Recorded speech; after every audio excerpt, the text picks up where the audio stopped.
આ વર્ષે હોલિકા દહન અને ચંદ્રગ્રહણ એક સાથે આવવાનો સંયોગ સામાન્ય નથી અને ઘણા જ્યોતિષીઓ માને છે કે જ્યારે અગ્નિ અને ચંદ્રની છાયા એક સાથે આવે છે ત્યારે બ્રહ્માંડ માનવ જીવને એક ખાસ સંદેશ આપે છે કે હવે જૂનું છોડીને નવું શરૂ કરવાનો સમય આવી ગયો છે અને જો આ સંકેતને સાચી રીતે સમજવામાં આવે તો મુશ્કેલીને પણ આશીર્વાદમાં ફેરવી શકાય છે।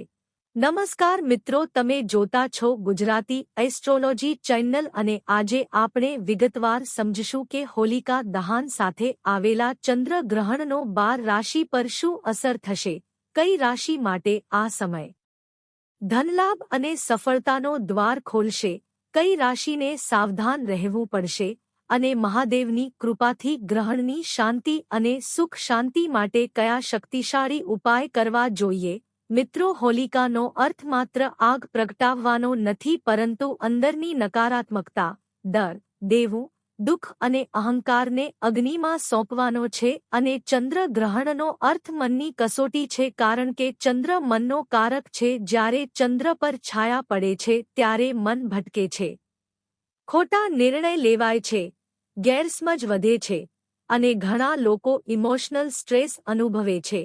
હવે પહેલા સમજીએ શુભ રાશિઓની વાત। જ્યાં વૃષભ, સિંહ, ધન અને મકર રાશિ માટે આ સમય ધનલાભ અને નવી શરૂઆતના સંકેત લઈને આવે છે કારણ કે ગ્રહોની સ્થિતિ તેમનાને એક્ટિવેટ કરે છે।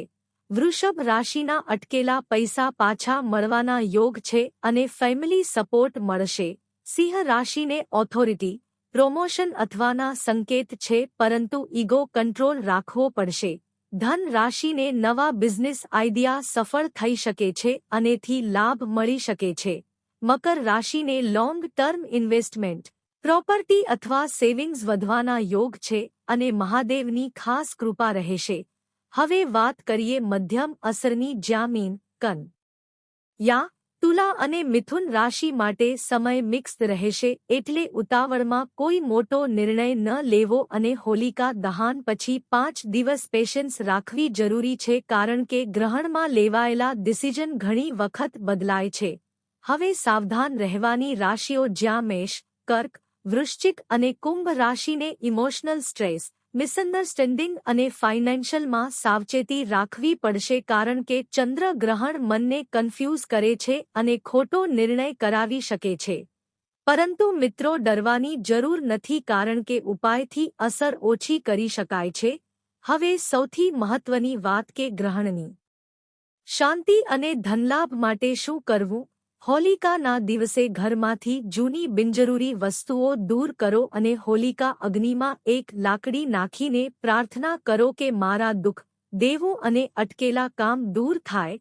ગ્રહણના દિવસે સવારમાં અથવા સાંજે ઓમ નમઃ શિવાયનો 108 અથવા 1008 વાર જાપ કરો કારણ કે ચંદ્ર મનનો કારક છે અને શિવ મનના સ્વામી છે। દૂધ, ચોખા, ખાંડ અથવા સફેદ કપડાનું દાન કરો કારણ કે ચંદ્ર શાંત થાય છે અને મન સ્થિર બને છે। હોલિકા પછીના દિવસે સવારમાં ગરીબને મીઠાઈ કે અનાજ આપો કારણ કે દાંથી અટકેલા પૈસા ચાલે છે।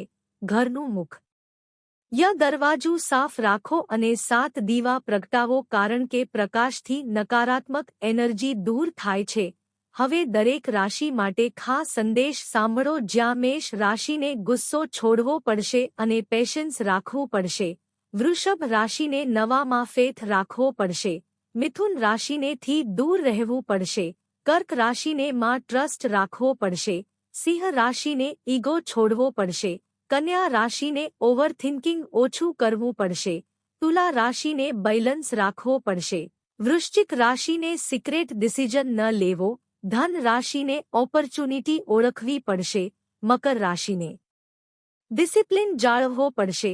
કુંભ રાશિને આઇસોલેશન છોડવું પડશે અને મીન રાશિને ફેથ અને પોઝિટિવિટી રાખવી પડશે।